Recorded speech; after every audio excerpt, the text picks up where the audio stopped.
Ce qui nous caractérise, c'est l'image, nous saisissons par l'image. Quoi qu'il en soit, c'est la nuit, et entre nous mains, nous ne tenons qu'une copie. Donc Hugo Ball, c'est le fondateur du cabaret Voltaire, donc l'initiateur en quelque sorte du mouvement Dada à Zurich en 1916. Il va très vite quitter ce mouvement et il se retire dans un endroit très comment dire, isolé, en Suisse, et il écrit un journal. C'est ce journal qui a été publié, donc la traduction française La Fuite hors du temps. La première édition date de 1927. Ça a été publié dans la traduction française, une très bonne traduction aux éditions du Rocher. Alors c'est un livre, journal absolument admirable donc.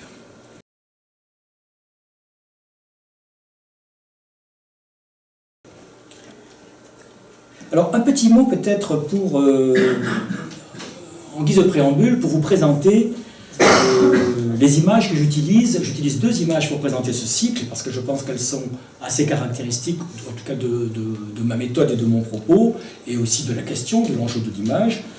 D'abord, la première image, la voici, ça s'appelle L'Archer, c'est une gravure sur bois d'un artiste qui s'appelle Jacques de Ghem. C'est le fils d'une lignée d'artistes.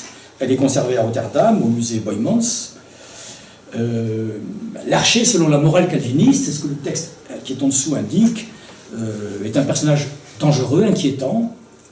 Il est contaminé par la puissance de son regard, il est enveloppé, en quelque sorte asservi par la puissance de son regard, et il nous scrute comme une cible potentielle à atteindre.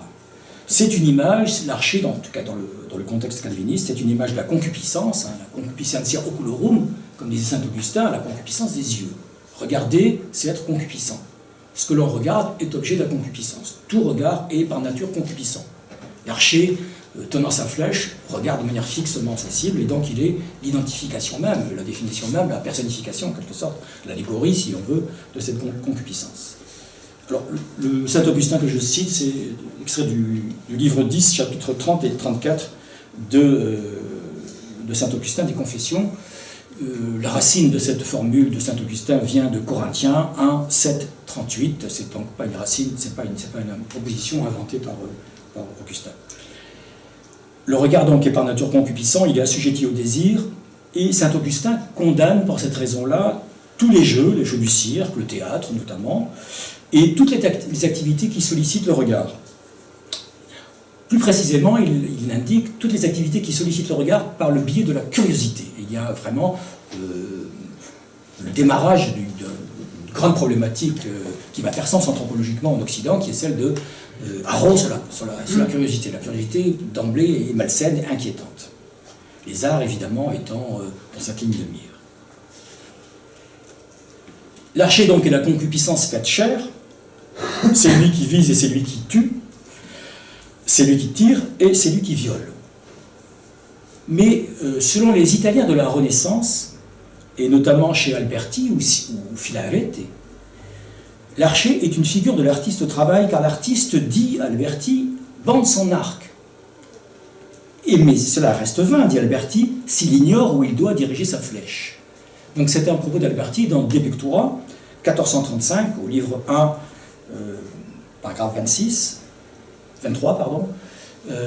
Alberti étant, ce De Pictura étant le livre manifeste de la fondation de l'invention de la perspective. C'est un personnage donc absolument central de la constitution d'un nouvel espace plastique, un nouvel espace du regard, et très précisément, ça fait sens quand Alberti réintroduit positivement cette figure omnie de l'Archer. Évidemment, ça fait sens pour lui.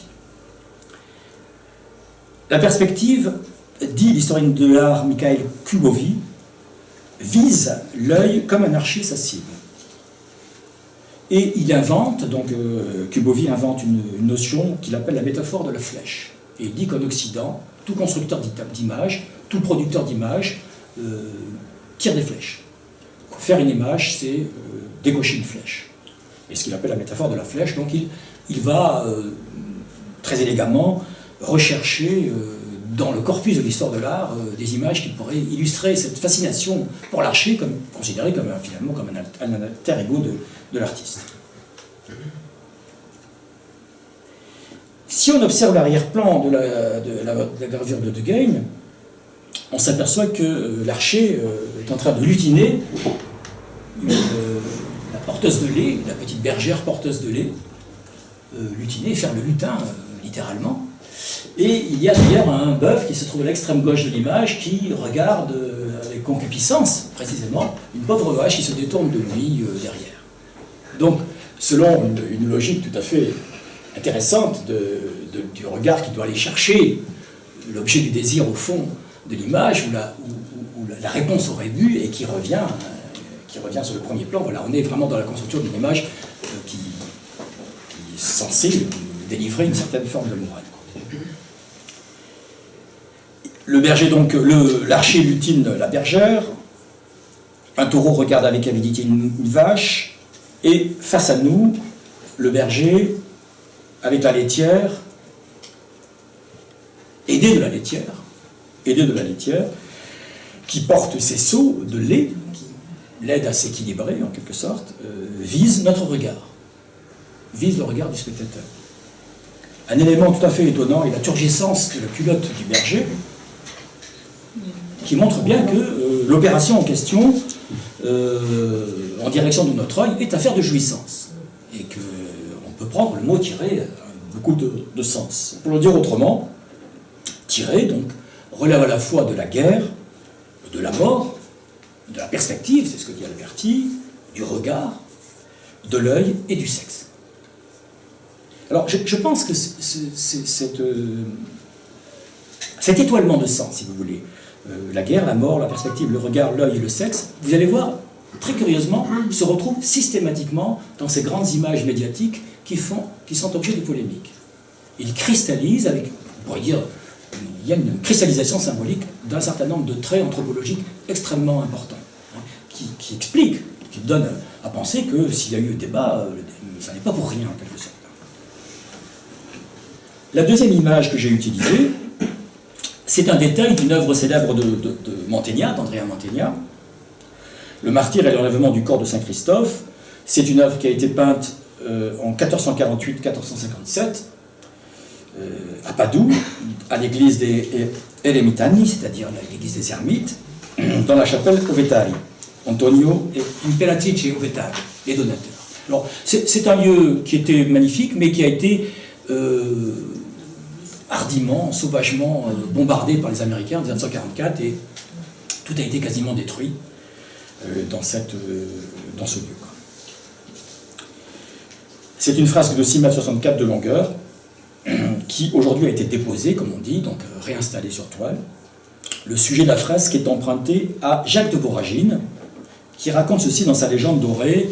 Jacques de Voragine, c'est un moine dominicain qui a fait une compilation absolument exceptionnelle dans son ouvrage La légende dorée, une compilation exceptionnelle de tous les récits qu'il a pu trouver sur les saints, un montage de textes qui ont fait un ouvrage à la fois étourdissant, et puis bon voilà, un objet presque insituable. On ne sait trop si on est dans la théologie pure, dans le fait d'écriture, dans la poésie, dans la rêverie, dans le délire. Bon, c'est un objet tout à fait curieux. Jacques de Voragine dit ceci: le roi d'Agnus fait lier Christophe à un poteau et commande à 400 soldats de le percer de flèches. Mais toutes les flèches restaient suspendues en l'air et aucune ne put le toucher. Or le roi, pensant qu'il avait été tué par les archers, se mit à l'insulter. Tout à coup, une flèche se détache de l'air, vient retourner sur le roi, qu'elle frappe à l'œil et qu'elle aveugle. Alors, dans le contexte gothique, si vous voulez, de la rédaction de la légende dorée, la référence à la perspective n'existe pas. Elle n'existe pas donc pour Jacques de Voragine. Mais elle existe pour Mantegna. Et vous voyez que la treille qui est installée au sommet de la peinture, quand on s'approche de la paroi, elle paraît littéralement au-dessus du spectateur, faire saillie du mur. Il y a un trompe-l'œil absolument ahurissant. On est bien dans le contexte de l'invention de la perspective au Quattrocento italien, et chez un artiste qui, tout antiquisant qu'il soit, était féru de perspective, et il a construit là, de manière très scientifique, une perspective surplombante qui semble être un objet vrai, un objet qui fait saillie vrai. Donc ça légitime la véracité de l'image, et surtout, ça donne à la percée de la flèche, à l'énucléation, ça donne une force considérable. Cette énucléation répond à la perspective. La perspective, en quelque sorte, cherche le monde et le construit dans son volume, comme la flèche cherche l'œil et le détruit. Il y a donc du côté de la perspective, quelque chose qui est crédité de l'ordre de l'effraction, de l'ordre de la violence, de l'ordre de l'objet qui, bien qu'étant plan, fait saillie virtuellement dans l'espace du spectateur, s'engage en quelque sorte dans le monde du spectateur. La flèche donc aveugle le roi d'Agnus, mais il était déjà aveuglé puisqu'il pensait que Christophe était mort. C'est une autre caractéristique de ce tir à la cible, ou de la perspective, ou de l'image. Perdre ou retrouver la vue, ce qui est le cas du roi, en l'occurrence, est lié à la manière dont le monde est envisagé ou pensé. Donc, durant ces 4 conférences, il sera question de ce que j'appelle la bévue, en prenant ce terme, non pas dans le sens habituel, mais dans le sens littéral. Dans un sens littéral, en partie réel, en partie fantasmatique, accident de la vue. Bévue, accident de la vue. Donc, des interrogations relatives au regard seront formulées, des interrogations relatives à la chose regardée seront également formulées, et par conséquent, des interrogations par rapport à l'image que l'homme se fait de cette chose seront également formulées. 3 instances donc entrent en jeu, pour entrer en jeu dans mon propos: le regard, la chose regardée et l'image de cette chose. On peut donc d'emblée dire, en tout cas c'est ce que j'affirme, que l'image est un lieu intermédiaire au statut ontologique ou existentiel, si vous préférez, tout à fait incertain. Tantôt assujettie au regard, elle est captive et donne au regard sa propre puissance, tantôt elle semble strictement dépendante de la chose regardée, dépendante du monde, si vous voulez. Et elle semble capturer ce monde. Je dirais même qu'elle semble faire main basse sur le monde. Et on verra que très régulièrement, lorsque des images sont en conflit, en litige, en discussion, on observe les 2 éléments. D'une part, cette image fait en sorte qu'elle paraît, qu'elle semble faire main basse sur une réalité, complètement. C'est-à-dire lessiver la possibilité de représenter cette réalité avec une autre image. Cette image serait la totalité de cette réalité. Elle fait littéralement main basse sur le monde. Et d'autre part, elle semble également captiver le regard, le capturer, de sorte que nous sommes fascinés par l'image, nous sommes obsédés par cette image. Il y a, dans le propre de ces images qui sont, que je vais commenter en quelque sorte, une double relation, une double ouverture. D'une part, cette façon de fixer la chose regardée comme un objet de conflit, et d'autre part, cette façon, comme un objet sur lequel on fait main basse, et d'autre côté, cette façon de se tourner vers le regard pour l'assujettir et en quelque sorte pour le contraindre à regarder sans pouvoir se défier. Alors, mon idée première, donc, que je vous présente rapidement, je vais l'annoncer d'emblée. J'y reviendrai au cours des 4 conférences pour la préciser, pour la reformuler, la déplier en quelque sorte, pour la déplier. La voici. Chaque grand changement d'époque, et par conséquent, chaque grand changement d'époque historique, est aussi un grand changement des modalités du regard. C'est-à-dire du régime et de l'économie, des images. À chaque époque, à chaque grande époque, il y a une manière de décocher la flèche pour s'emparer du monde, dans et à travers l'image, et donc une façon d'être, de manière consentante, par exemple, ou pas, d'être aveuglé par cette image. Notre époque, soumise à de grandes transformations et de grandes peurs, n'échappe pas à la règle. Ces grandes transformations, ces grandes peurs sont d'ordre politico-économique, social, environnemental, scientifique, technique, culturel, et donc juridique et éthique. Vous verrez que l'image touche à tous ces domaines, et que précisément, les images qui nous inquiètent, les images aberrantes, ou les images qui sont en surdétermination absolue dans les médias, sont des images qui touchent à tous ces domaines. Il y a donc une grande production d'images, dans le cadre des inquiétudes et des peurs actuelles, moi j'appellerais ça une sorte de spasme pulsionnel d'image. Comme si, devant la difficulté à penser le monde, il convenait de produire énormément d'images, parfois extrêmement contradictoires, un jet pulsionnel d'images pour tenter peut-être de dissimuler, de colmater en quelque sorte cette grande difficulté à penser le monde. Alors je vous rappelle qu'il y eut également, au XVIe siècle troublé s'il en est, le siècle du schisme dans l'Église, c'est-à-dire de l'effondrement de l'unité de l'Occident, le siècle des guerres de religion, le siècle de la découverte du nouveau monde, etc., etc. Donc siècle extrêmement perturbé, siècle de cassure, siècle d'inquiétude. Il y eut dans ce XVIe siècle, durant ce qu'on appelle en art le maniérisme, mais le maniérisme est un terme qui rabat la question sur le plan artistique et qui ne permet pas de penser anthropologiquement la situation, il y eut également une grande production d'images, une sorte de spasme pulsionnel d'images. Je vous montre ici une peinture de Pontormo, très célèbre, qui se trouve à la National Gallery à Londres, Joseph en Égypte, dans les années 1515-1518. C'est censé raconter le récit de Joseph en Égypte, près du Pharaon, et Pontormo produit une image où il y a des groupes humains conflictuels qui se disséminent sur l'image et qui rendent extrêmement complexe la lecture. On ne sait s'il faut faire une lecture de gauche à droite, une lecture ascensionnelle, une lecture du premier plan vers l'arrière-plan. Eh bien, toutes ces lectures sont possibles et peuvent être suivies l'une après l'autre. Il y a des modalités très curieuses d'entrer dans cette image. Il n'y a pas une seule modalité pour entrer dans l'image. Et vous voyez qu'il y a des personnages qui sont plus grands que d'autres, des personnages de second plan qui devaient être plus petits qui sont plus grands. Enfin, il y a un bouleversement de la relation du premier plan à l'arrière-plan, de la surface et de la profondeur. Donc, le chaos du monde, avec cet escalier, la métaphore étant l'escalier sans garde-fou, ce chaos du monde est traduit par cette pluralité de regards qui se superposent comme une sorte de palimpseste de regards et qui rend, quant au fond, illisible, indéchiffrable cette image.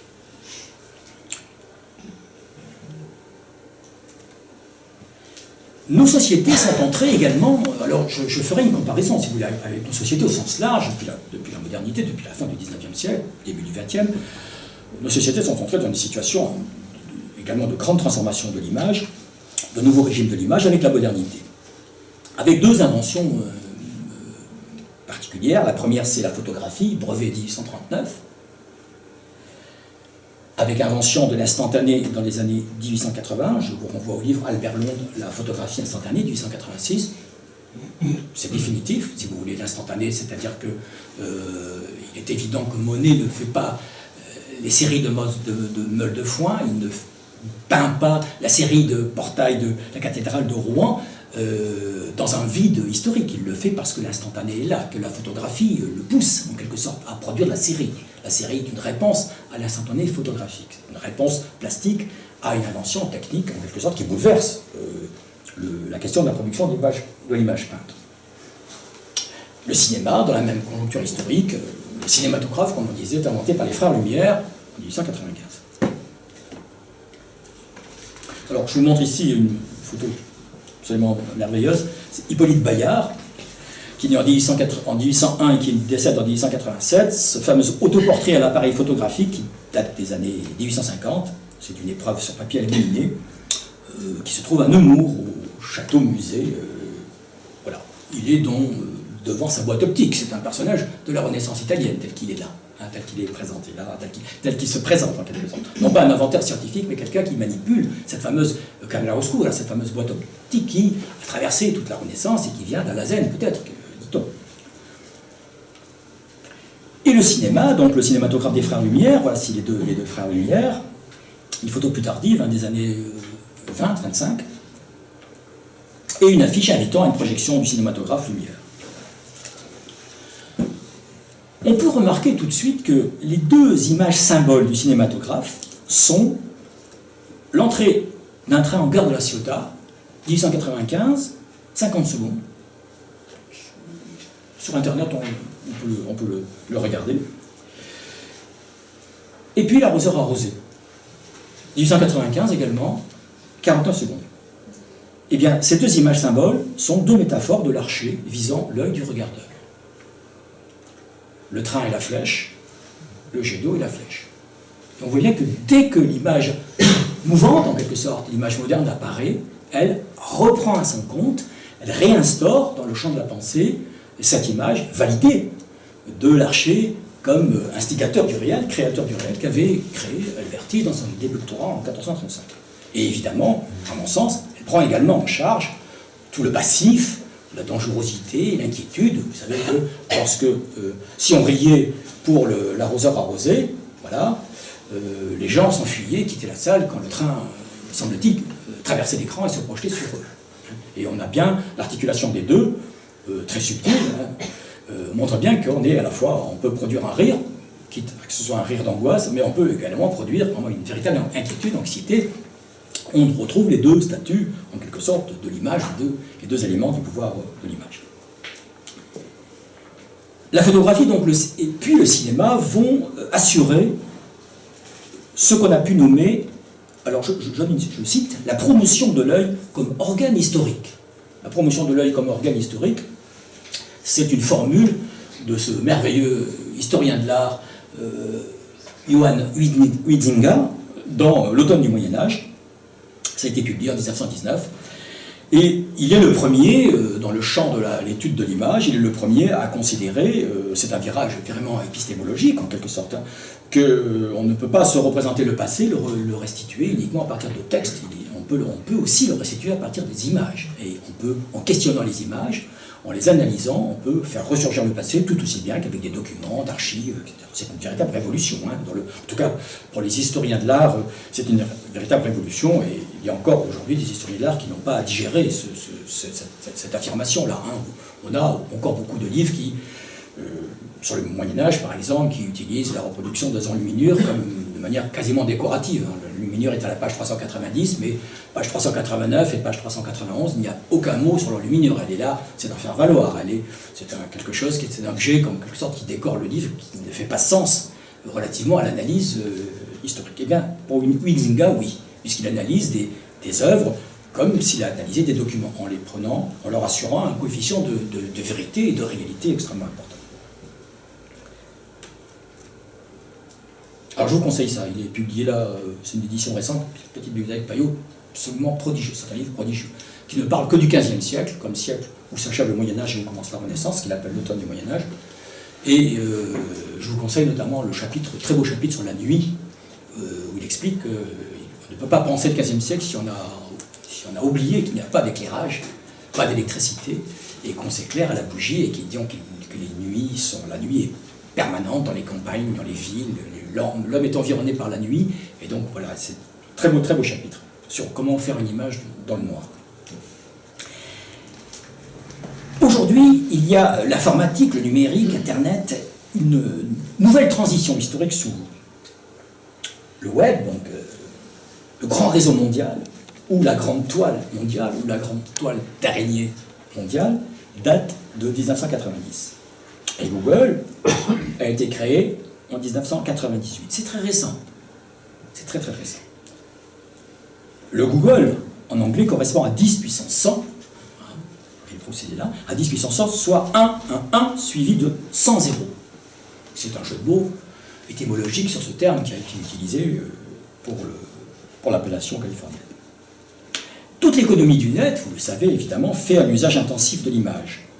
Et nous sommes passés vraiment avec Internet d'une question relevant de l'économie de l'image, c'est-à-dire de l'image en tant que représentation du monde, à une question du régime et du statut même de l'image, de son rôle, de sa prétention à faire universel, en quelque sorte, à faire sens dans l'universel, de sa prétention à faire sens dans le droit, dans la question juridique, à dire « je suis la vérité, je représente la pensée commune du monde ». C'est cette prétention-là, une sorte d'universalité, y compris juridique, y compris éthique, ce qui est plus grave, c'est cette prétention-là qu'Internet est en train de développer. L'économie de l'image, c'est le fait que l'image représente le monde, qu'elle agence un monde, ou qu'elle prétend redoubler l'image physique par une image manufactum, c'est-à-dire une image faite de main d'homme, une image qui agence, qui saisit le réel et qui l'agence. Cette problématique est une création, vous le savez, de la Renaissance. Il y a un cheminement assez long dans l'histoire, de la Camera Oscura, la chambre noire, par la pensée grecque, Euclide, alors voici Euclide, représenté par Raphaël, au Vatican. Alors vous voyez, il est penché, très intéressante, la représentation d'Euclide par Raphaël, il a le compas, mais il est penché sur une table qui se trouve sur le sol. Une représentation d'Euclide, le mégarien, qui est une erreur évidemment d'attribution, Euclide le mégarien par juste de Gand. Euclide d'une part, et puis Ptolémée, deuxième deuxième grand inventeur de cette question. Euclide et Ptolémée, c'est les deux grands stades de l'optique géométrique grecque, qui va transiter par les Arabes et arriver en quelque sorte à la Renaissance et produire, être en quelque sorte le terreau sur lequel va se bâtir la question de la possibilité de la chambre obscure. Et d'une certaine manière, comme on a pu le dire, la possibilité de la photographie et peut-être même la possibilité du cinéma. Elle est déjà là, en quelque sorte. Alors ici, donc, Claude Ptolémée représenté par Raphaël, c'est très intéressant également. C'est dans la chambre de la signature au Vatican. Il est de dos. Et il porte une coiffure très étonnante, comme si voilà, on pouvait disposer le globe céleste dessus. Et c'est très intéressant la façon dont Raphaël présente ces deux personnalités qui sont associées à l'idée de la vision correcte du monde et la construction plastique, physique de l'objet plastique comme étant un simple dérivé de cette représentation, c'est-à-dire ayant une relation au monde d'ordre scientifique.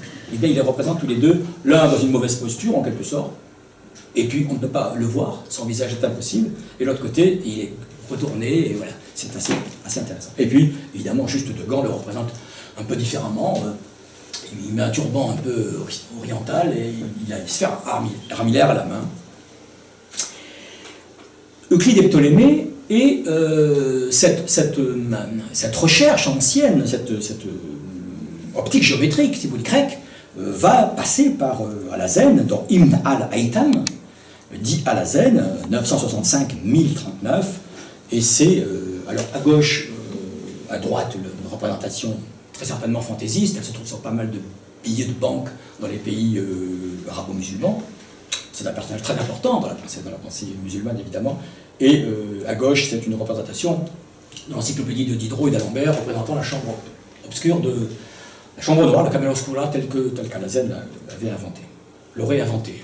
Donc on sait depuis qu'il n'a pas inventé simplement un objet portatif, il a inventé une chambre carrément où on pouvait pénétrer, il a présenté un lieu plastique, un lieu que beaucoup de plasticiens contemporains auraient rêvé de créer, dans lequel le trou percé dans le mur, l'œilleton, produit une image inversée sur le mur opposé. Donc il a créé un lieu qui est une salle de cinéma en quelque sorte.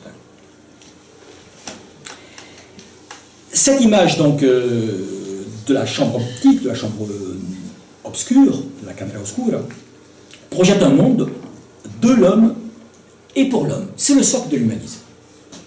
De l'homme et pour l'homme. On pourrait dire de l'homme pour un homme. Pour un homme. Elle s'adresse à quelqu'un, un sujet en quelque sorte. D'ailleurs, je vous invite à observer cette peinture que vous connaissez, c'est le Saint Jérôme d'Antonello de Messine. Donc Saint Jérôme dans son studio, qui se trouve à la National Gallery à Londres. C'est une petite peinture, de toute beauté. Où est-il, ce Saint Jérôme qui est dans la cathédrale, sur son édifice de bois très curieux, avec le lion qui surgit à droite pour se faire soigner la patte, avec le mur de la partie droite qui ne se raccorde pas au mur de la partie gauche, avec des anomalies perspectivistes tout à fait étonnantes. Où se trouve-t-il? Eh bien, dans le lieu, dans la main de Dieu en quelque sorte. Il se trouve dans l'Église, au sein de la main de Dieu. Avec l'espace qui l'environne, l'espace dans lequel nous nous trouvons, possède la même lumière et la même extériorité que l'espace au-delà des fenêtres, qui se trouve là-bas. Donc on a une maison, un édifice isolé dans lequel se constitue un autre édifice isolé. Et sur le premier, on a fait une ouverture pour que la lumière entre. Il se trouve au centre de la chambre optique, de la chambre noire, au centre de la camera oscura. C'est-à-dire, il est ce saint lecteur et ce saint scripteur, il est en lieu et place de l'image magique produite par la camera oscura.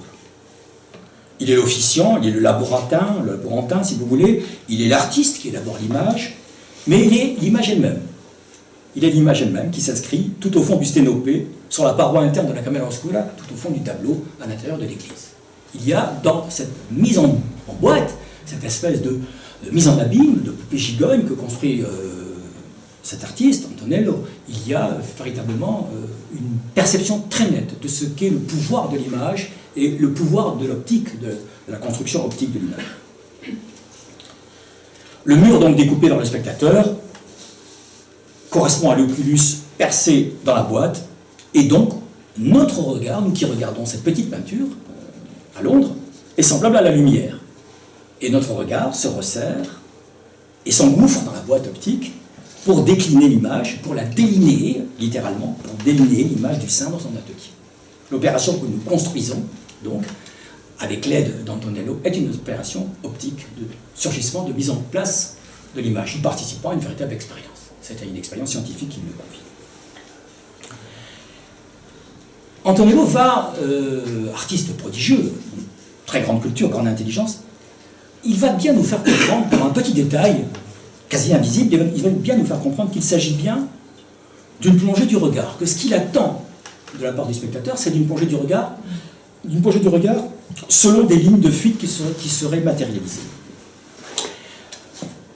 Pour parvenir à ses fins, il va placer le point de fuite de cette perspective monoculaire centrée à un endroit précis dans le tableau, sur une étagère qui se trouve derrière lui, et plus précisément, très précisément, sur un petit bâton posé sur l'étagère en oblique, que l'on voit devant son regard, qui est là, qui est ici.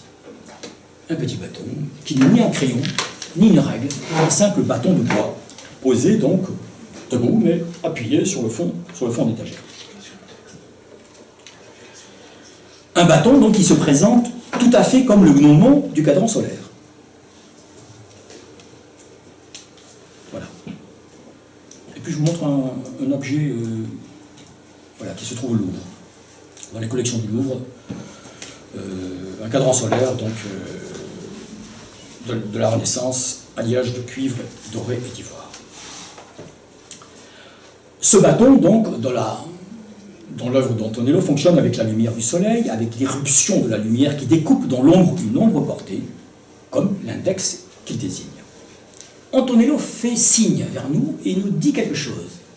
Où trouve-t-on, dans quel ouvrage, dans quel type de pensée, dans quel contexte trouve-t-on une référence conjointe à la perspective et au gnomon? Chez Vitruve.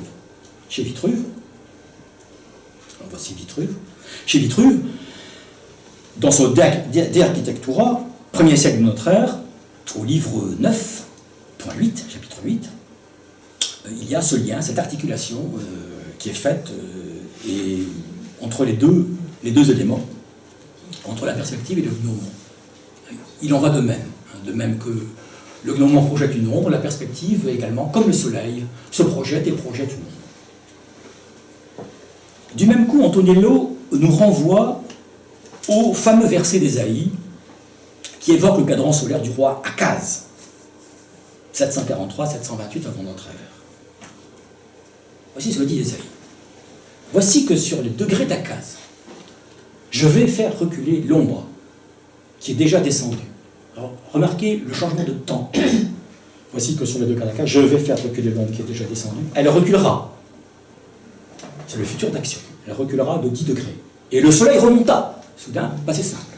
Sur les degrés, 10 degrés qu'il avait déjà descendus. C'est Dieu qui parle dans ce texte d'Ésaïe, et la perspective, comme Dieu ajuste le monde, l'élargit ou le rétrécit, installe la lumière, fait reculer l'ombre. Aujourd'hui, la chambre optique d'Antonello n'est plus dans la main de Dieu, comme on disait, n'est plus enclose dans l'Église, elle a été fracassée. Et ce qui caractérise à présent l'image, c'est son flux quasi cosmique. J'utiliserai donc à partir d'ici systématiquement le terme, la dénomination le flux, pour ne pas l'expliciter. Elle va s'expliciter avec les exemples que je vous donnerai. L'image est produite désormais en flux continu, c'est son nouveau régime, c'est un régime qu'on pourrait dire d'ailleurs impérial, un régime puissamment installé à travers toute la planète, impérial et planétaire. Gogol a prétendu, de moins en moins, me semble-t-il, jouer avec le mot goggles, lunettes. Comme s'il s'agissait de la même chose, en quelque sorte. Le graphisme des deux hauts semblait renforcer ce rapprochement. Et donc, avec ce rapprochement, évidemment, cet objet, cette institution, en quelque sorte, cette institution impériale que représente Gogol, cette institution se présentait comme une simple application de l'optique. comme un objet qui était destiné à régulariser le regard, le soigner, comme une paire de lunettes, une lunette de plongée, une lunette de vue, etc.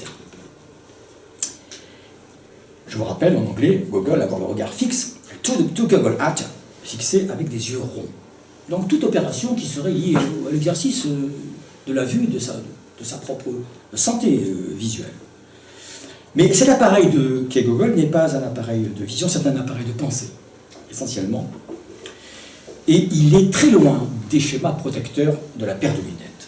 Car le flou ne se contente pas de montrer, il montre tout le temps, pour tous. 3,5 milliards d'internautes dans le monde aujourd'hui. Voilà la courbe du monde. On part de 1994, on arrive à 2016, la courbe de la montée du nombre d'internautes. Aujourd'hui, 3,5 milliards d'internautes.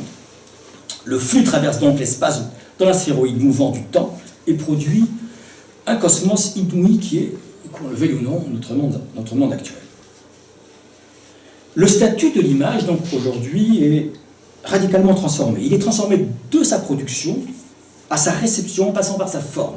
Toutes les dimensions de l'image sont reconfigurées.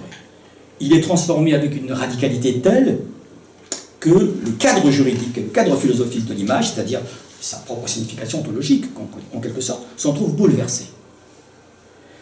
Bouleversé et encore, à mon sens, impensé. C'est-à-dire qu'il n'y a pas de cadre philosophique permettant d'appréhender correctement encore l'événement Internet, ni de cadre juridique. Internet, c'est l'objet même qui se développe dans la stricte dérégulation.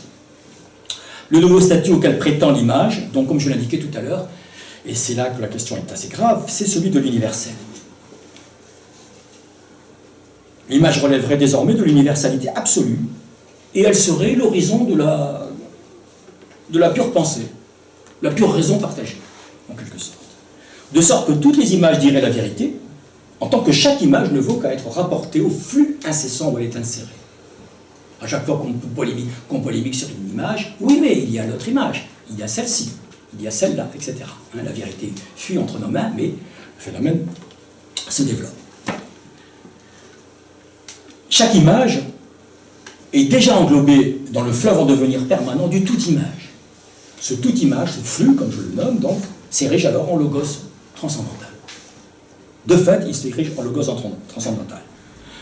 Autant dire que le nouveau statut de l'image à l'heure d'Internet réinstalle un pouvoir strictement théologique.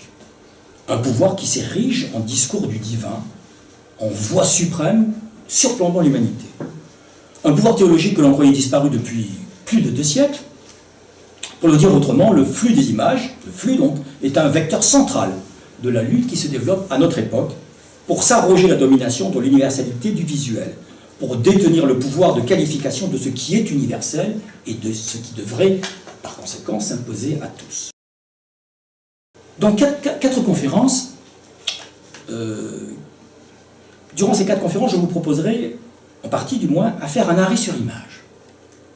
C'est-à-dire à introduire une rupture dans ce flux, pour revenir attentivement, pour s'arrêter sur quelques images, peu nombreuses au demeurant, 4 images principales, comme vous le verrez, et quelques images dérivées. Quelques images, donc, comme je l'indiquais, qui ont surgi dans l'actualité médiatique, comme des questions demeurées sans réponse, ou comme des problèmes demeurés irrésolus. Le propre du flux, c'est qu'il se déverse comme un torrent, qu'il emporte toutes les images, qui sont bientôt remplacées par d'autres, et qu'il rend toujours déjà obsolètes les questions demeurées sans réponse, et les problèmes interminablement irrésolus. Pour prendre un exemple de l'astrophysique contemporaine, alors j'ai mis ce petit exemple pour Jean-Philippe Roussy. En mécanique quantique, le vide cosmique n'est pas vide, comme vous le savez. Des paires de particules sont en permanence et de manière fulgurante créées et détruites aussitôt. Cette agitation prodigieuse évoquant le flux des images contemporaines qui, dans l'espace médiatique, apparaissent, se culbutent et disparaissent. On ne voit jamais les particules cosmiques, sauf si un membre d'une paire de particules tombe dans un trou noir. Auquel cas, le second membre s'échappe et, comme le dit Stephen Hawking en 1974, il rayonne. Et Stephen Hawking va plus loin et il dit « Ce rayonnement est à même d'évaluer le trou noir. » Dès lors, donc, pratiquons un arrêt sur image, qui serait peut-être une bonne source de rayonnement pour appréhender le flux des images contemporaines.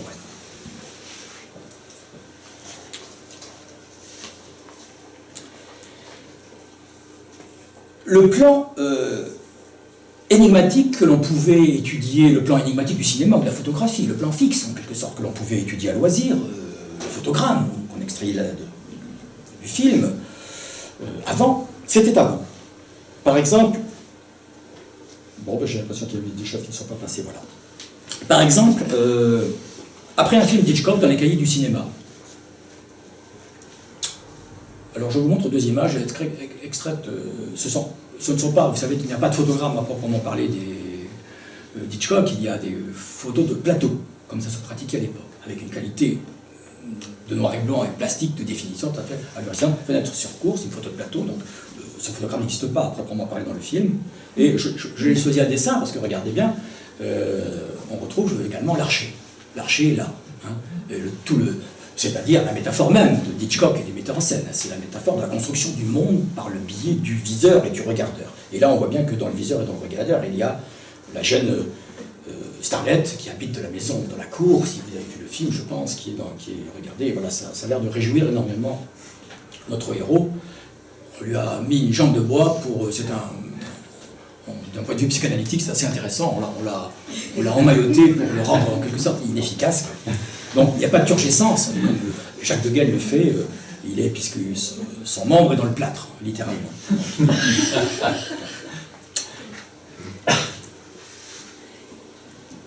Donc ce plan n'existe plus, il y a des images, et je cite Pittman, il est directeur des produits et des services Consumer Search de Google, et il estime, c'est une estimation, c'est assez intéressant quand on voit, c'est quand même les intellectuels de haute volée qui dirigent, qui pilotent le navire, hein, ils n'ont que des estimations, c'est assez étonnant. Il estime à 1000 milliards le nombre d'images et de photographies disponibles en ligne sur Internet à l'heure actuelle. Croissance donc phénoménale, due notamment à l'explosion de la photographie numérique et à la photographie évidemment des téléphones portables. Quant au film, c'est-à-dire à l'image animée, chaque jour, ce sont 4 milliards de vidéos qui sont vues sur YouTube, soit 1460 milliards de vidéos visionnées par an. 2,6 millions d'heures de vidéos sont déposées chaque mois sur YouTube.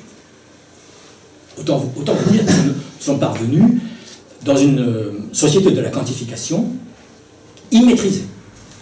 Plus personne, au fond, ne sait, et on voit qu'il y a quelque chose qui se passe là, qui interroge notre conscience occidentale. Vous voyez bien que Alazen, seul dans sa chambre optique, Antonello, en dialogue avec le spectateur par le biais de la boîte optique, c'est-à-dire l'interface humaniste ou la solitude du sujet pensant, par le biais de l'image et de la lumière, tout ceci disparaît. Tout ceci est jeté aux oubliettes. Alors, je ne parle pas, évidemment, quand je 2,6 millions d'heures de vidéos, je ne parle pas d'intérêt de ces images, je ne parle pas de la qualité de ces images, je ne parle pas même de l'usage de ces images. La société dans laquelle nous sommes est une société numérique, c'est une société de la quantification, qu'on pourrait dire de la quantification hallucinatoire, proprement. Le vertige, c'est le chiffre. Et le chiffre est roi. D'ailleurs, pour que le message soit clair, le site qui me livre cette information, donc planetoscope.com, ça vaut son pesant de cacahuètes, hein, passez par là si vous avez le temps, ça vaut son pesant de cacahuètes, conclut triomphalement, YouTube compte 693 millions de visiteurs chaque mois et a réalisé, nous y voici, et a réalisé 1,5 milliard d'euros en 2012. Voilà, donc le flux, c'est bien le casse des casses. Hein. On voit que la quantification a aussi un versant financier et qu'il y a quelque chose une folie, un vertige qui est partagé. Alors, une petite citation d'un ouvrage que je vous conseille, qui est un très beau livre de Hans Belting, La vraie image, 2007, Gallimard, publié dans le Temps des images. Belting est un historien de l'art, au départ, de formation, qui avait créé, du temps où il enseignait encore, à Karlsruhe, en Allemagne, dans son université, un centre anthropologique d'études de l'image. Il y avait des médecins qui étaient présents, des cliniciens, des radiologues, des cartographes, des scientifiques, des opticiens, enfin bon, bref, il avait créé un champ multidisciplinaire pour étudier l'image, y compris l'image issue de l'art.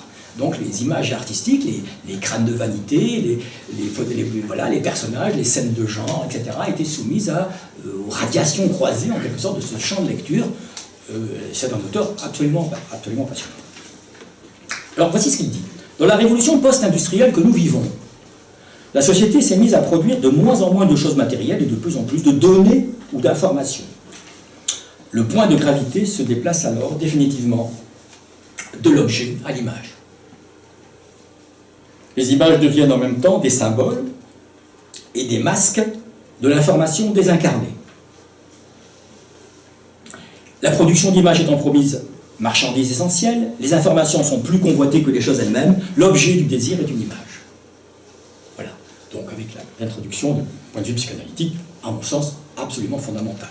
La société de la quantification est aussi une société qui a besoin, évidemment, de valider le vecteur désir. C'est absolument fondamental, à toutes les manières possibles. Il n'est pas question d'éthique ni de règles juridiques. Il est donc, le déferlement de la pornographie sur Internet est consensuel, cette chose-là. C'est absolument nécessaire pour que le projet aboutisse, en quelque sorte. Il fait partie donc l'objet du désir est une image. Donc on va tenter d'immobiliser ce flux à un moment, autour de 4 images, pour produire le fameux rayonnement de Stephen Hawking. Première image, la voici. Elle a été présentée mondialement dans les médias, Internet, la télévision, la presse papier. Le président de la République islamique d'Iran, Hassan Rouhani, est reçu par les plus hautes autorités italiennes à Rome. Il est attendu au Capitole. La fameuse place de Michel-Ange, que vous connaissez, qui réussit le tour de force de donner une dilatation, de produire un effet de dilatation dans la place, simplement en détruisant tous les bâtiments qui étaient latéralement, devant les bâtiments principaux latéralement, et de façon à avoir une vue en perspective. Et il installe également un damier, un carrelage en damier tout à fait, qui accentue l'effet de dilatation. Cette place qui est en réalité petite nous paraît beaucoup plus grande par un artifice optique. Le spectateur qui monte l'escalier pour arriver sur le place du Capitole, je pense que pas mal d'entre vous l'ont fait, vous êtes exactement... c'est vous qui construisez la chambre optique, vous entrez dans la chambre optique, c'est vous qui construisez le monde. Le monde vous appartient à vous tout seul. On a vraiment un dialogue humaniste. Il a créé une place pour la foule qui peut être pensée et appréhendée par un sujet solitaire. Alors le Capitole, donc, il est attendu au Capitole et les services italiens du protocole ont décidé d'enfermer dans des caisses des statues antiques dont la nudité de marbre pouvait choquer le regard de leur hôte. Alors c'est la formule, dont la nudité de marbre pouvait choquer le regard de leur hôte, c'est la formule du correspondant du journal Le Monde à Rome. Circonstance aggravante, si l'on peut dire, et on l'a dit, le dîner offert en ces lieux par le Premier ministre, Matteo Renzi, à la délégation iranienne ne comporte pas de vin. Donc l'opposition, à partir de ces constatations, l'opposition au gouvernement et une partie de la presse va se déchaîner contre ce qui est considéré comme, je cite, une reddition des valeurs du pays. Matteo Renzi est accusé de, je cite, renier sa culture, il est accusé de porter atteinte à l'art comme valeur universelle, etc., etc. Les médias publient des caricatures, alors celle-ci, statue dei musei capitolini coperte per non offendere il presidente italiano Rouhani. Soluzione italiana è soluzione più logique. Voilà. Les statues qui ont été couvertes pour ne pas offenser le président Rouhani, la solution italienne est la solution qui serait la plus logique. Alors, j'en ai choisi qu'une. Cette année, l'Italie adore les caricatures. Il y en a beaucoup dans la presse. Si vous allez sur Internet, c'est assez étonnant. Mais la caricature travaille. La caricature dit aussi son mot. Elle ajoute quelque chose. Elle fait de sens. Elle produit du sens. Donc, des caricatures et même une brève vidéo, très brève vidéo,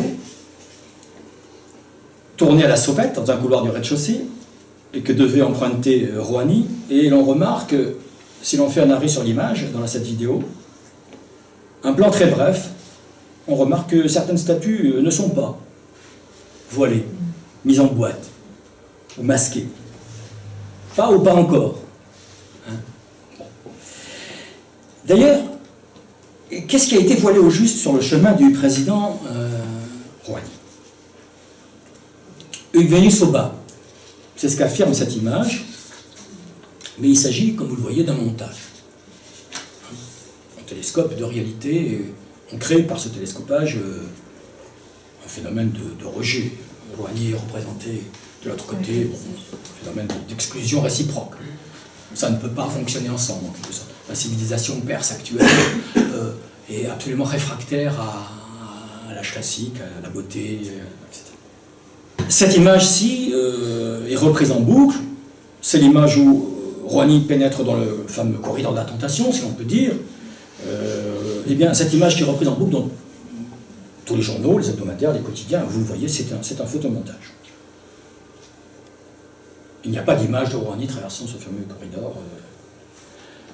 Une photographie peu diffusée, qui vient du Corriere della Sera, présente l'image du corridor avant et après la mise en boîte. Les rideaux ont été obturés, les statues ont toutes été dissimulées, et les athlètes nus sont dissimulés, mais les sénateurs en toge aussi sont dissimulés. Voilà. Tant pis pour eux. Ils n'étaient pas nus, mais ils avaient qu'à l'être. Donc on voit déjà que la logique n'était pas simplement, du point de vue de ce protocole un peu, qui a pris la main sur cette question, la logique n'est pas une logique continuité, elle représente quelque chose d'autre. Le Monde titre cachait ces statues que Rouhani ne saurait voir. C'est le journal Le Monde du 28 janvier 2016, en page internationale, avec la fameuse photo qui a circulé partout, signée Giuseppe Lamy. Mais ici, elle est publiée seule, et publiée seule comme ça, elle est bien partielle et bien partiale. Et le commentaire du Monde a beau être sous la plume élégante de Philippe Ridé, correspondant du Monde à Rome, et à une plume tout à fait particulière, ce commentaire a beau être nuancé, l'image s'inscrit bien dans le choc des photos. Le choc des photos, donc, vous savez, revendiqué autrefois par un magazine célèbre. Donc, le choc des photos qui n'est souvent qu'une supercherie ou une stricte bévue.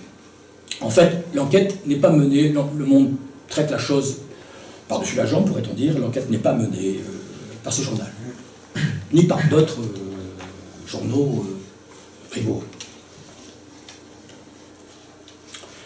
Le lendemain de son bref passage au Capitole, voici Rouhani qui est reçu, nous sommes le mardi 26 janvier 2016, par le pape, au Vatican.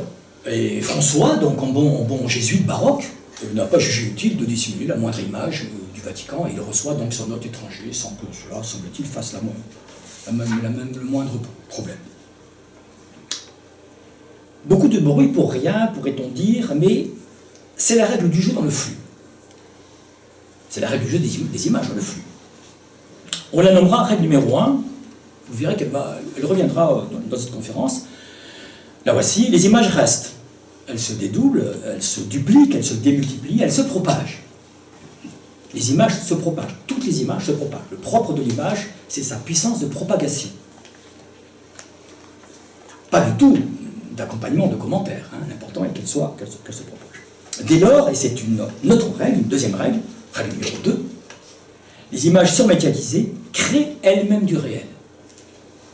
C'est-à-dire qu'elles produisent d'autres images, elles appellent d'autres discours, où la vérité des signes et des faits est engloutie dans le maelstrom. Une image entraîne une autre image, qui en entraîne une troisième. La troisième est commentée, elle n'a plus de relation avec la première, ni de relation avec le monde que la première était censée identifier, peu importe, tout continue. Le fait donc est englouti, les faits sont engloutis dans le maelstrom. Les effets également sont engloutis dans le maelstrom. Alors, voici un des effets de cette propagation d'une part et de cette création d'un réel parallèle. Les médias rapportent, sans aucune précision, au moment de cette polémique sur l'image des statues en boîte, sans aucune précision, une déclaration des radicaux italiens, entre guillemets, des radicaux italiens, selon laquelle il se serait produit à Turin, un an plus tôt, une chose semblable lors de la visite du pape. Celui-ci aurait exigé et obtenu que soit retirée la fiche indécente de l'exposition Tamara de l'Empika, placée sur le musée jouxtant la place où devaient se rassembler le 21 juin 2015 60 000 fidèles à l'occasion de la visite du pape au suaire de la cathédrale San Giovanni Battista. Bon, cette information a été reprise par tous les journaux systématiquement, sans être mise en cause.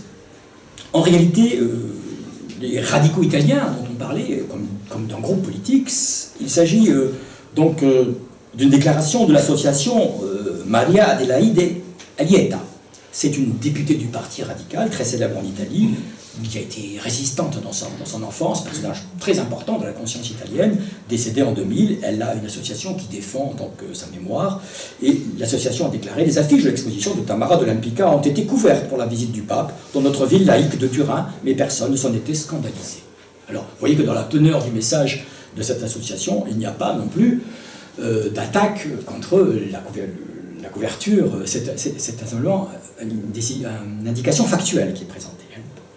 Personne ne s'en était scandalisé, sous-entendu, pourquoi se scandaliser après tout de ces mises en boîte partielles des statues du Capitole. Alors, est-ce que c'est cette image qui était la fameuse affiche de l'exposition Tamara de Lempicka? C'est une peinture de Tamara de Lempicka? Non. Bien qu'elle ait circulé beaucoup dans la presse, sous l'affirmation que les affiches de Tamara de Lempicka de l'exposition ont été masquées quand le pape est venu. Voici l'affiche de l'exposition en réalité. Tamara de Lempicka, Torino, Palazzo Reale. Palazzo Chiavelli, pardon. Alors c'est derrière la cathédrale Saint-Jean-Baptiste, hein, vous êtes allé donc sur les lieux, c'est derrière la cathédrale Saint-Jean-Baptiste. La place où se trouve le musée jouxte la place où se trouve l'église. Alors effectivement, cette affiche était déposée à l'entrée de l'exposition. Vous voyez, il y avait deux affiches dans les lucarnes, et tout a été retiré à la demande effectivement des services du Vatican, service du protocole, pour les fidèles qui venaient s'installer sur cette place. On a gardé le document en arceau qui est mis sur la voûte de la porte d'entrée. Elles ont été retirées ou bien elles ont été masquées, sauf donc sur le porche d'entrée du Palazzo Chiavelli. Personne donc ne s'était de fait scandalisé de ces retraits d'images d'une journée sur la place où la foule devait passer. Deux règles donc. Première règle, les images se dupliquent, se propagent, c'est l'effet viral. Deuxièmement, règle numéro 2, la propagation virale contamine d'autres strates du réel pour en réviser la lecture. C'est l'effet révisionniste. Et vous verrez qu'il y a systématiquement, derrière ces images, et derrière la polémique qui se déplace, dans cette inconsistance des discours, dans ce côté savonnette en quelque sorte des propos, on ne sait jamais, personne n'affirme, tout est sous-entendu, tout est dans l'implicite, eh bien il y a un effet révisionniste. On travestit les faits, on fait dire à l'histoire ce qu'elle n'a pas été en quelque sorte. On mesure à quel point les images fabriquent du discours. Le déversement répétitif d'une même image, cet effet donc viral, l'effet déluge de l'image, s'apparente, on pourrait le dire, à une rhétorique guerrière. La saturation finit par créer le vrai. Voilà le problème. Et tout ce que désigne le vrai est jugé également vrai. Ce dispositif échappe à toute croyance rationnelle, et il fonctionne comme la croyance, où la réitération de la formule est censée faire réalité, ou la psalmodie, si vous voulez, produit du réel. Et cette fonction-là, quant au fond, on passe de la théologie, on veut vous indiquer à quel point il y avait une relation entre Internet et la théologie, et là vous voyez qu'il y a une liturgie de cette théologie. Cette religion d'Internet a sa propre liturgie qui est la psalmodie, hein, qui est quand même le degré zéro, en quelque sorte, de la liturgie, d'une certaine manière. Des images sont voilées, des boîtes sont exhibées en guise d'image. Tout ceci n'est pas, quant au fond, incompréhensible. Dans le champ anthropologique de la pensée protestante, notamment de la pensée calviniste, des rideaux étaient placés devant des peintures, devant certaines peintures, accrochées au mur des maisons privées, comme on le voit ici chez Gabriel Metzeux. La lettre reçue, ou bien femme lisant une lettre, ça date des années 1662-1665, ça se trouve à la National Gallery of Scotland, à Dublin. Évidemment, c'est un tableau à lecture, j'ai eu l'occasion de commenter dans d'autres lieux, dans d'autres espaces. Évidemment, le domestique qui a apporté la lettre, sa maîtresse, la maîtresse s'empresse de déchirer l'enveloppe. Elle s'empresse tellement que le dé à coudre a glissé jusqu'au bord du tableau, est tombé, est venu jusqu'au bord du tableau, signe éloquent, mais quasiment pas vu, pas pris, hein, de la précipitation. Et elle est très inquiète que quand il y a cette lettre, eh bien, la réponse, c'est la domestique qui la donne. Elle soulève le rideau, c'est une marine, le bateau coule. Donc il y a sans doute des ennuis très sérieux qui sont annoncés. On la retrouve également chez Rembrandt. Van Dijk, de son vrai nom, la Sainte Famille avec cadre et rideau peints. C'est une peinture qui conserve la castle. L'intérêt de cette peinture, c'est que tout est peint. Hein. C'est un trompe-l'œil, le cadre est faux. Le rideau est faux, sans doute. Mais pour qu'il fonctionne, il fallait que le cadre soit ajusté. On ne peut pas mettre un vrai rideau. Donc tout est dans un remarquable trompe-l'œil.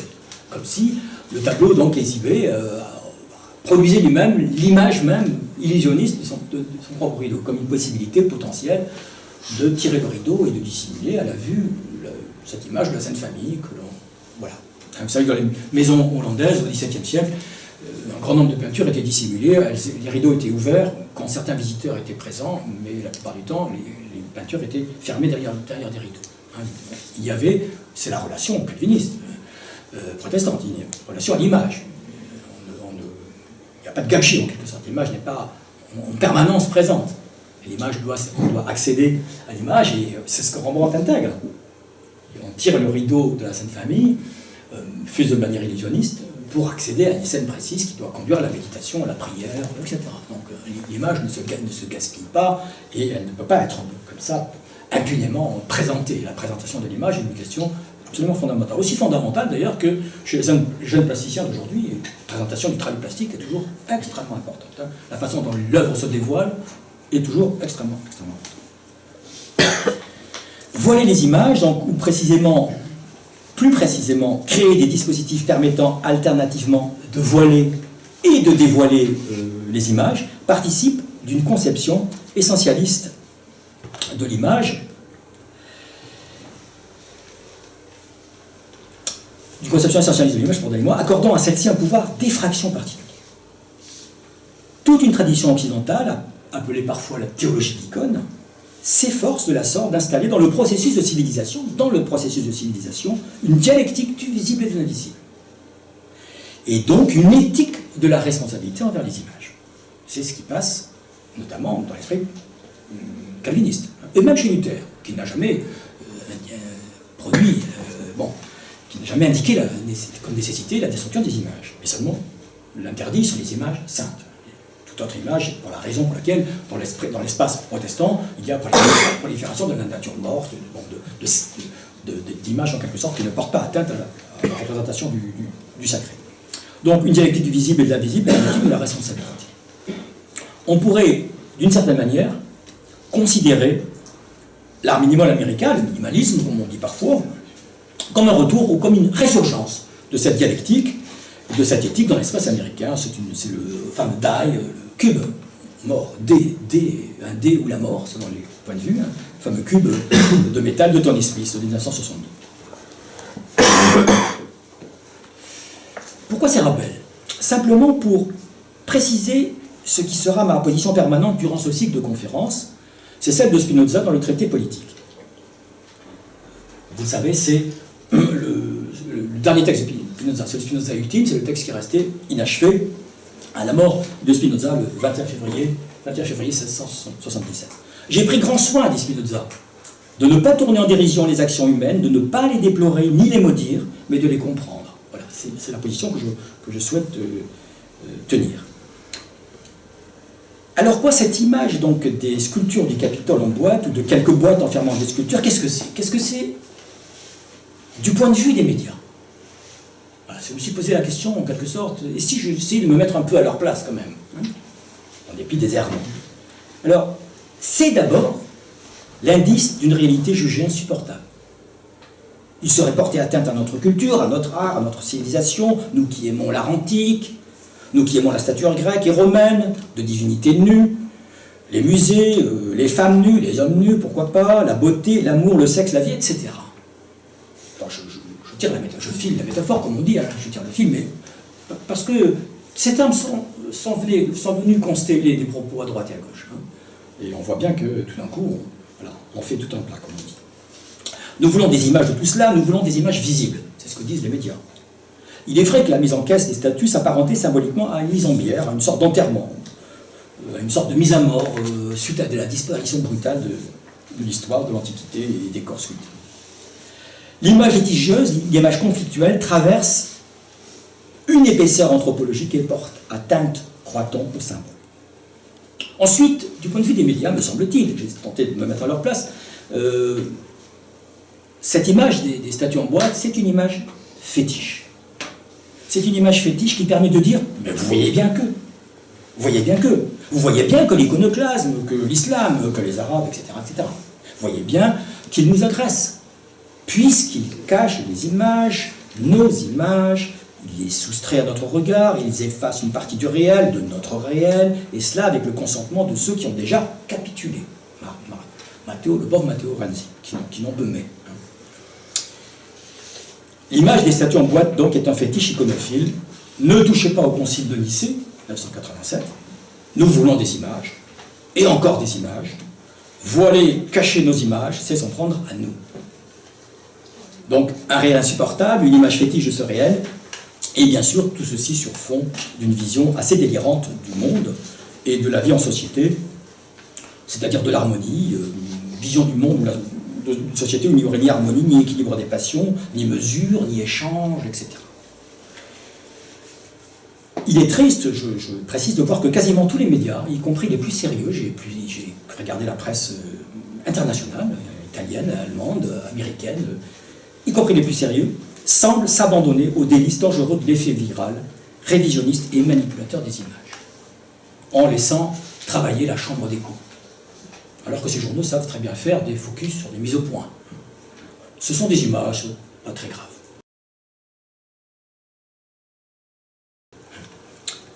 Alors pour finir, une anecdote. Une anecdote qui est rapportée par... Une anecdote qui est rapportée par Clément d'Alexandrie. Alors voilà, je n'ai pas trouvé de photo de Clément d'Alexandrie dans le la couverture de sa protreptique, donc, qui a été édité en 1949, traduction en 1949 aux éditions du Cerf, et réédité en 2004, Protreptikos prosélénas, en grec ancien, c'est-à-dire exhortation en grec. Clément d'Alexandrie, c'est vers 150, 211, 216 de notre ère. C'est lui qui invente l'anecdote, qui rapporte cette anecdote. Et cette anecdote était auparavant racontée, il la prend littéralement, cet auteur chrétien, donc ce qu'on dit saint, mais qui n'est pas saint du tout, qui est un des premiers pères de l'Église, Clément d'Alexandrie, il prend ce récit chez Pline l'Ancien.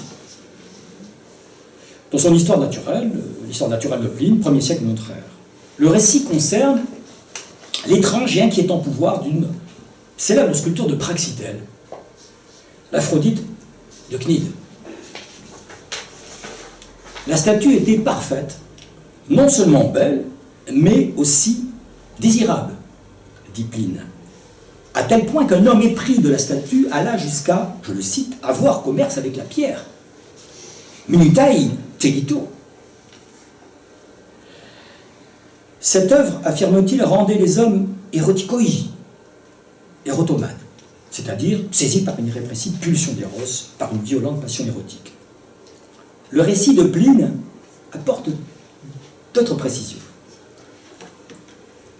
On raconte, dit Pline, qu'un jeune homme a enflammé d'amour pour elle, pour l'Aphrodite de Cnide, une nuit qu'il s'était caché dans le temple, s'accoupla avec la statue et lui laissa une tache, indice de sa passion assouvie. Alors, tout ceci, évidemment, s'inscrit dans une thématique que les Grecs ont forgée, qui va se prolonger jusqu'à la Renaissance, qui s'appelle les images vivantes, la thématique que les historiens de l'art connaissent bien sous la formule des images vivantes. L'œuvre doit produire des images vivantes. Et là, évidemment, s'il y a eu cet accouplement, c'est la preuve que l'image était plus que vivante. On pourrait donc extraire de ce récit de nombreuses réflexions, des réflexions amusées, des réflexions savantes. En tout cas, c'est clair, les statues peuvent être dangereuses, et si l'on avait pris soin d'enfermer dans une boîte l'Aphrodite de Cnide, il ne serait assurément rien arrivé. D'ailleurs, après vérification, c'est une version hellénistique, donc tardive, de cette fameuse statue maléfique qui se trouve au musée du Capitole. Et comme vous l'avez vu tout à l'heure, cette statue, elle a été dûment enfermée dans sa boîte, avant le passage du visiteur étranger, Rohani, la échappée belle.